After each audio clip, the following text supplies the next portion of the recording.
Bonjour et bienvenue parmi nous dans cette belle émission Demain la Tech. Je commence la journée avec un invité qui accompagne ses clients de bout en bout autour d'un concept comprendre, construire et opérer. C'est le groupe Composite représenté par Ariza Rouk, son directeur général. Comment allez-vous? Très bien. Très bien. Bonjour. Bienvenue. Merci. Alors, je suis ravie d'échanger avec vous aujourd'hui parce que vous avez une belle entreprise qui connaît une belle croissance sur 4 ans, 100% de croissance. Vous accompagnez vos clients, donc comme je le disais en intro, de bout en bout. C'est ça le succès de votre réussite? C'est une des différences. J'ai dit le succès de votre réussite, vous avez vu? Oui, c'est vrai. C'est la clé de votre réussite, mais c'est le succès, hein, partout. Écoutez, en tout cas, c'est l'ambition, c'est-à-dire de pouvoir accompagner nos clients de bout en bout dans leur transformation. On a l'habitude de dire chez Composite que les directions des systèmes d'information sont comme des mères célibataires avec 3 enfants. Elles sont Alors ça m'intéresse. Alors, je ne suis pas mère célibataire avec 3 enfants. Mais vous l'êtes DSI, c'est ça? Je suis déjà maman de 2, c'est déjà pas mal. Alors, vous êtes mère célibataire de 3 enfants, vous êtes obligatoirement méritante, vous devez savoir à peu près tout faire. Il est évident que vous ne comptez pas vos heures et on vous porte une reconnaissance relative. En revanche, vous êtes au cœur de tout. Donc, il faut les accompagner. On les accompagne depuis maintenant de nombreuses années sur la transformation dans les centres de données de leurs infrastructures. Et les clients aujourd'hui, vous sentez que c'est la demande? Ils ne veulent plus une partie dans une structure, une autre accompagnée par une autre entreprise. Ils veulent vraiment un accompagnement global. Ça augmente l'efficacité. Ils recherchent un chef d'orchestre. En fait, le client final est maître d'ouvrage. Il a un projet.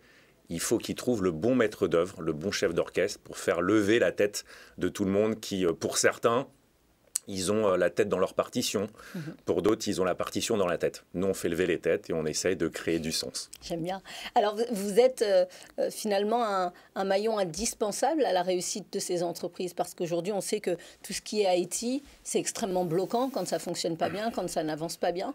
Quels sont les types de clients que vous accompagnez et à quel moment vous arrivez vraiment à la création de l'entreprise ou c'est des clients déjà implantés, vous allez venir tout mettre à plat et tout restructurer? On peut arriver à n'importe quel moment. Vous avez évoqué comprendre, construire et opérer. On va accompagner nos clients tout au démarrage sur la compréhension de leurs besoins. Ils vont créer une nouvelle activité, un nouveau métier dans l'entreprise. Ça veut dire des impacts informatiques.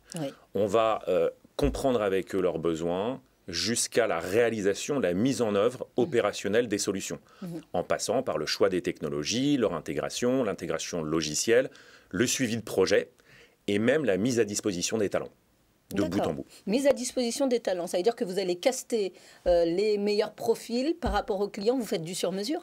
C'est du sur-mesure, c'est à la demande. Nos clients ne nous demandent pas uniquement de réaliser une installation et de signer une recette de validation. Ils nous disent, vous nous accompagnez jusqu'au bout. Jusqu'au bout. En maintien en conditions opérationnelles. C'est une sacrée responsabilité d'avoir à recruter les talents. C'est le privilège de la responsabilité, mais il y a beaucoup de devoirs. Privilège de la responsabilité, c'est une phrase que je vais noter et que je vais garder. Alors, quelle est l'ambition maintenant du groupe? Vous avez une belle courbe, comme j'aime dire. Quelle est l'ambition aujourd'hui? Quels sont les projets dans le futur proche? De pouvoir faire grandir nos clients, de les accompagner avec encore plus d'efficacité et plus de talent. Donc c'est le sens de l'entrée au capital de fonds d'investissement très récemment. D'accord. Fonds d'investissement détenus par le groupe BPCE et BNP Paribas Développement pour 2 axes de développement principaux. D'abord, référencer de nouvelles technologies parce que l'innovation chez nous, c'est un maître mot. Donc on va scruter les dernières technos sur les marchés français, européens, américains, asiatiques, pour pouvoir en faire les nôtres. Et puis derrière, une fois qu'on a référencé ces nouvelles technos, il va falloir qu'on ait des compétences pour les intégrer. Donc des fonds sont venus au capital pour nous aider à intégrer ces nouvelles technologies et puis en même temps peut-être pour nous permettre de nous développer sur le territoire. On est très région parisienne aujourd'hui, on cherche des sociétés qui vont se joindre à nous pour pouvoir nous développer sur tout le territoire. J'espère qu'ils ont entendu le message et l'appel. On vous souhaite de poursuivre cette belle croissance. Un message peut-être pour les gens qui vous regardent et qui hésiteraient à aller vous découvrir ou à travailler avec vous? En une phrase, une punchline, parce que je trouve que vos phrases sont bien faites. Le futur nous rapproche. Le futur nous rapproche. On va terminer sur cette belle phrase. Merci d'avoir été avec nous. Merci beaucoup. On se retrouve tout de suite avec un autre invité.